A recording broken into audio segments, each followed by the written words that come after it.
Another rainy day in Osaka. We are at Wakan, I think this place is called? Wakan?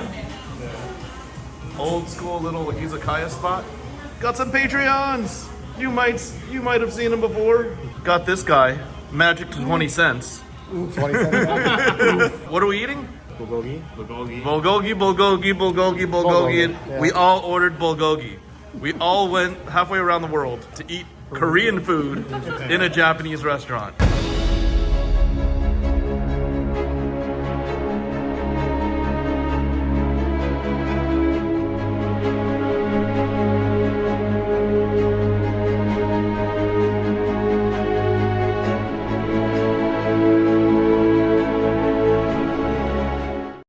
All right, we're jumping right into it.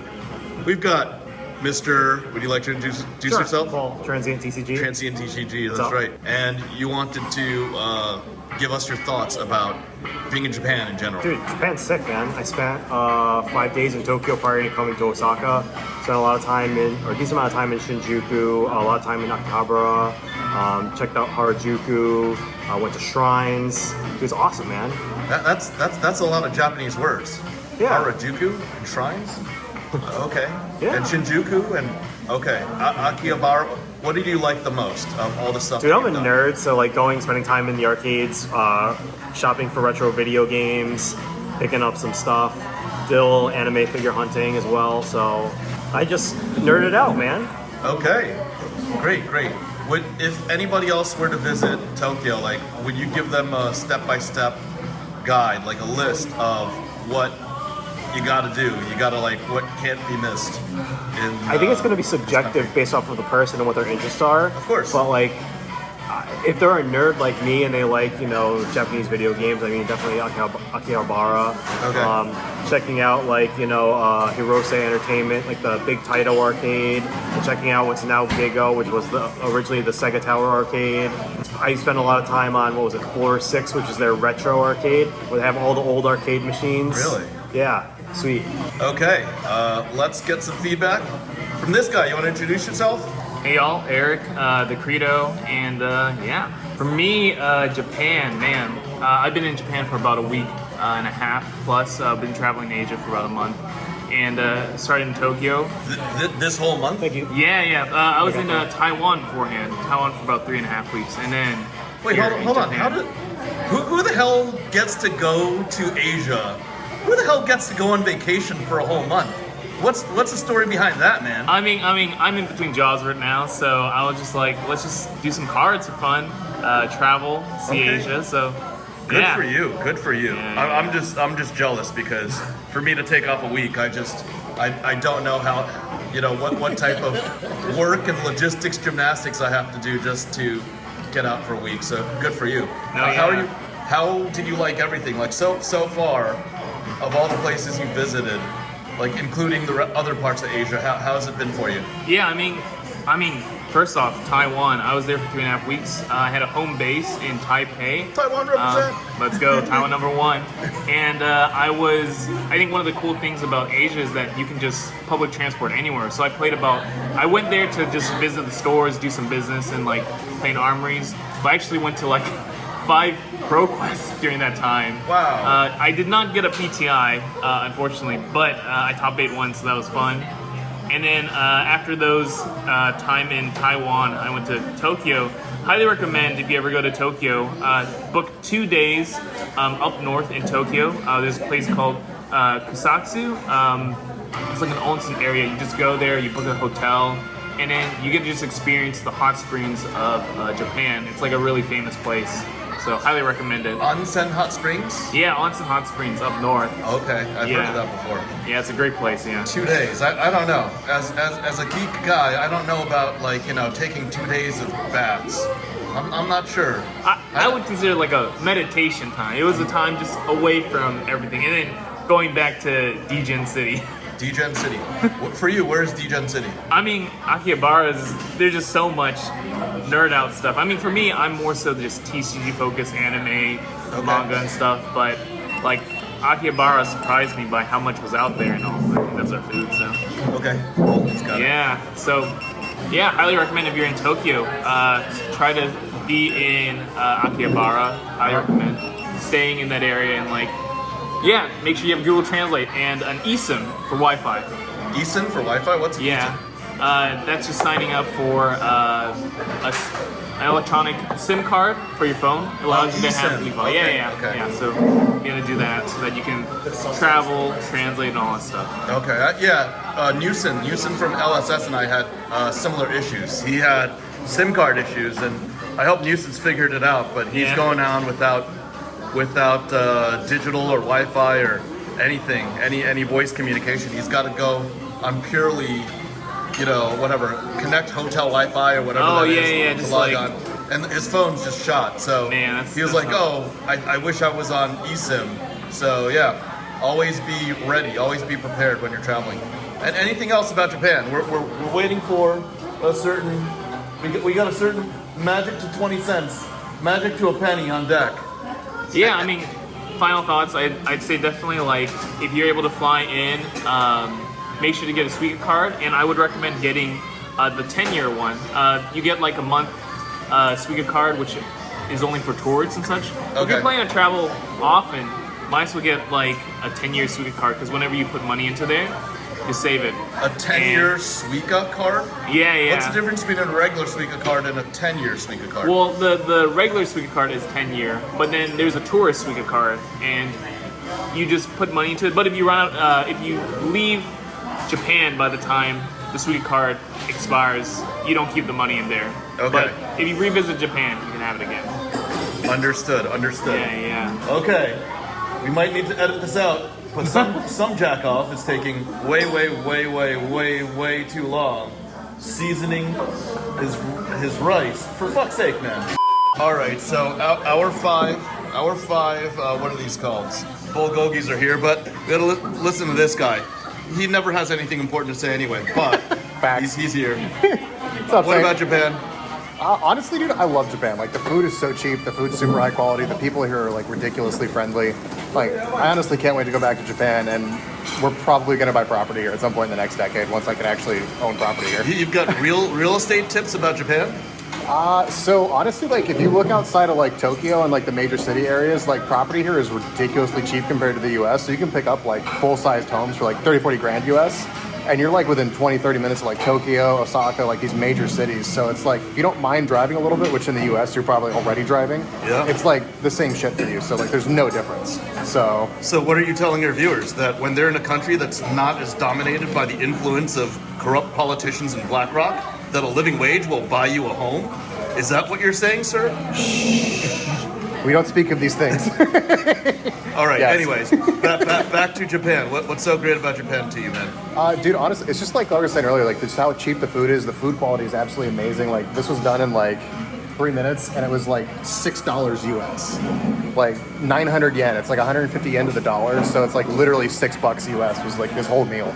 So it's like the price you get is just unrivaled. Like it's, like I can't get over how cheap the food is. And it's so good. Like convenience stores and 7-Elevens have better food than most restaurants in the U.S. And healthier food too, and it's right? healthier. Like, think about that for a second. Like a 7-Eleven has better food than like Olive Garden, Applebee's, Five Guys. Like everything you can get in the U.S., it's better, and it's like a tenth of the cost. Like, oh my god, can't get over it. Gas station Japanese food or American chain? Gas station Japanese food. Okay. Yeah, there you 100%. go. Like no question. Okay, let's leave our viewers with some tips about what happens or what they need to look out for. Give us a list of what they should do in just your suggestion. It's off of your preferences when they come to Japan. So you definitely have to go get some like traditional omakase while you're here. You definitely want to ride the trains and stuff because like the Japanese train system is amazing. It's super efficient. Like it even like in Google it tells you like how many stops, where to get off and on. It even tells you like what part of the train to get off and on. Osaka Castle, if you're in Osaka, you have to go check that out. There's also the Nintendo store. That's also pretty sweet.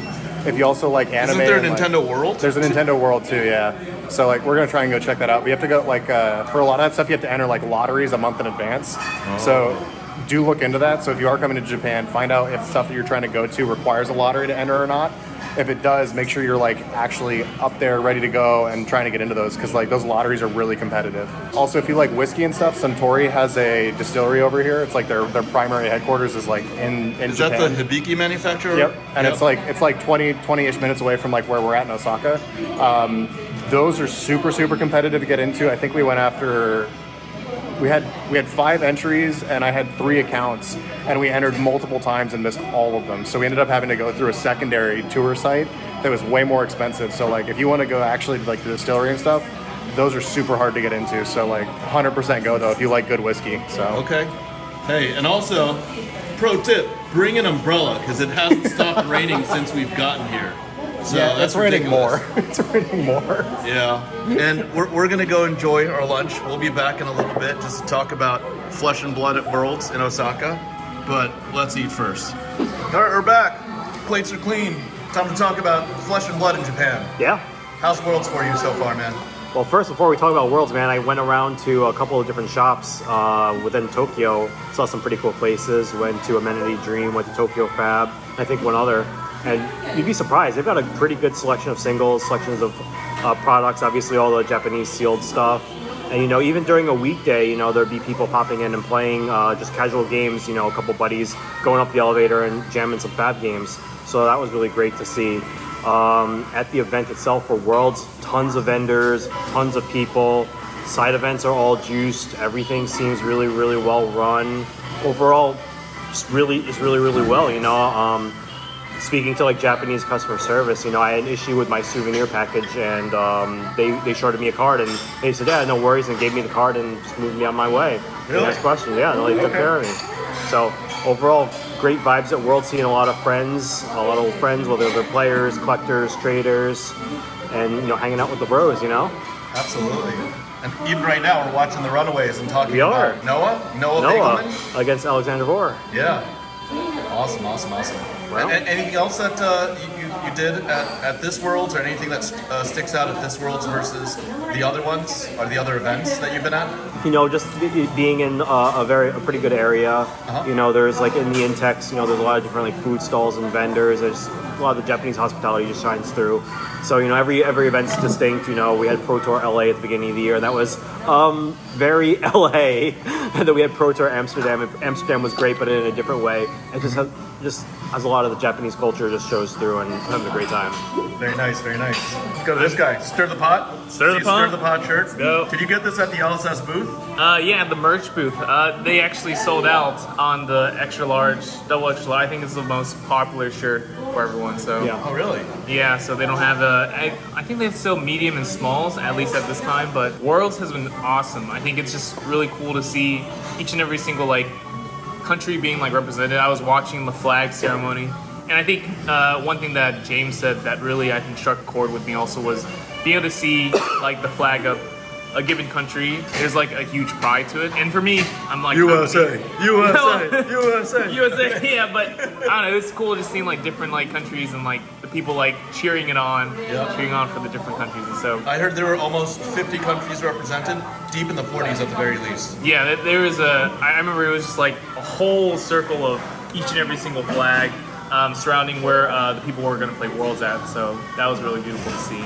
So, but yeah, just doing a lot of business. Like, it was really cool. I submitted a lot of stuff to PCG, helping a lot of people grade all the anime, alt arts, even though it's not, I was like looking at the conditions like, hey, this is probably gonna get like a 9, you know, at best. They're like, oh, we just want like the World's logo. The World's logo on Yeah, it. the World's logo. Like a souvenir.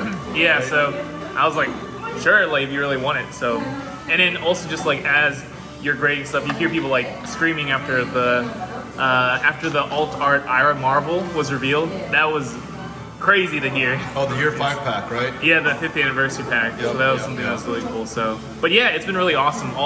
I think World Japan has been a great opportunity just to have, for some people, even just a lot of my friends, the excuse to travel to Japan, and then to be able to witness Flesh and Blood and everyone be able to play together. That was just a very beautiful time. Got it. All right. Any other points? Anything you can dig up? Any nuggets of value? Yeah, I mean, one of the cool things is that like being able to go around the vendors in Japan, one thing that Japan has culturally is they like to do like gachas, and so they had like all these like bowls where you just like roll a dice, and then depending on like what number you get, you can like get a random card. And so I remember one of the guys, he like went up and did it, and like you need to get like snake eyes to get like a Welcome to Wraith, an Arc pack, and a crew all alpha first edition, and they got it, and that was pretty wild to see. So Nice. yeah. Gambling. Gotcha. Gambling. There you go. We got something from Mrs. Millions. No, she looks unenthused. What? She's like, I've got no opinions about this event. I do not. Mr. Millions, Mr. Magic to a Penny.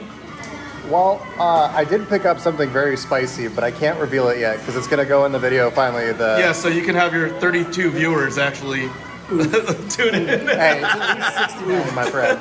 I want to know, you started at magic to 20 cents, now to magic to a penny. That's been the ongoing meme for quite a while because Watsy likes to reprint everything into the ground, Yeah. rip in a Strahd product line. But no, I picked up some really awesome stuff. I picked up some artwork and things. I'm trying to get some artist proofs and things like that. There's a ton of artists here at the event, which is super awesome. Usually there's only like 1 or 2, maybe 3. There's, I think, 8 to 10 at least. A lot of Asian artists. Yes, There's a ton especially of them here. Misvale, yep. Yep, super excited for that. So got some really neat stuff planned. There's a video. It's not time to be quiet about Flesh and Blood or something. That was a trending video series, I think. So I'll probably release mine finally here soon in the next like month or so. Oh, but you mean like in 2025? no, it'll be 2024. It's fine. Okay. Better late than never, but That never is late true. is better. That is true. That is true. In my defense, I did have my neck sliced open. That's fair. That's fair. you know. So you're gonna round it out with, it's time to not be quiet about Flesh and Blood. Yeah, pretty much actually. Yeah. Okay. I actually have some fun videos about Flesh and Blood coming up too. Some spicy Rosetta openings too, because set's just amazing. But yeah, no, this is honestly like, a great event. Like, there's tons of people here playing. There's tons of vendors and stuff. The vendor buy prices were a little rough for some people, I've heard. But you know, if you negotiate properly and you got the right stuff, you can get some pretty decent premiums still. So I got some spending money for Japan while we're here. But yeah, honestly, really good event. LSS has done an amazing job for it. We still need those James White polos though. Just saying, we need those polos. James White make polos. LSS polos. LSS polos. We all got our pop collars. Well, Like, come on. speaking of polos and LSS making stuff, have you guys seen the Judge Bee plush? Yeah, what is that, by the way? B plush. I mean, for judges, there's a running mascot that's just a bee, and it's like this cute plushie where, and because the judge outfits, when you look around, they kind of look like bees, Yeah. kind of like flying around and such. And so that's just something. They released the judge merch recently, where you can get bees, you can get like these long sleeve shirts and like jackets and such. These are all in order to just say thank you to the judge team and such, so the merch they can order it and then they get the merch at, I think, Calling Portland and such. So Awesome. You know who should we get some of that for? Yeah. James Curry. Oh, Badger? Yeah, we'll call up Badger and see what's up. The judge of judges. All right, guys. Any of you guys want to say anything more about Fab Worlds before we go? I'm good, man. This has been sweet. it's been awesome. It's great, awesome. If you're not buying Fab, you're sleeping on some rocks. Just saying, shit's awesome. Or you're losing 99% of your value Yeah, pretty investing much. in Magic the Gathering. That's why I sell penny cards. All right. Thanks, guys. Till next episode.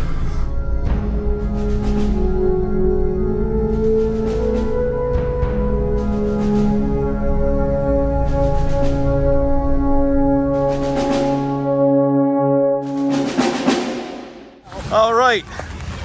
All the bad luck in the world won't keep the fabled hunters and friends down. Yanji's trying to take down worlds right now.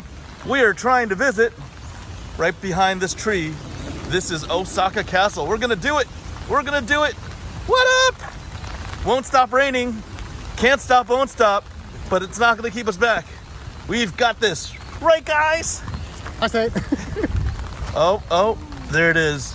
Osaka, I think. Osaka Castle? All right, just kidding. That was a fort. This seems to be the real castle. That's the real deal.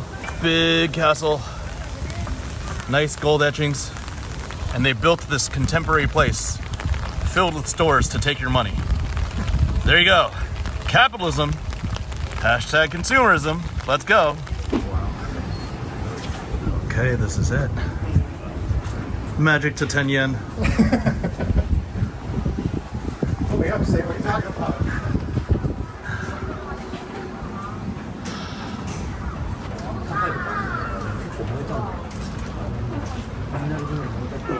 A lot of crows. What's up, crow?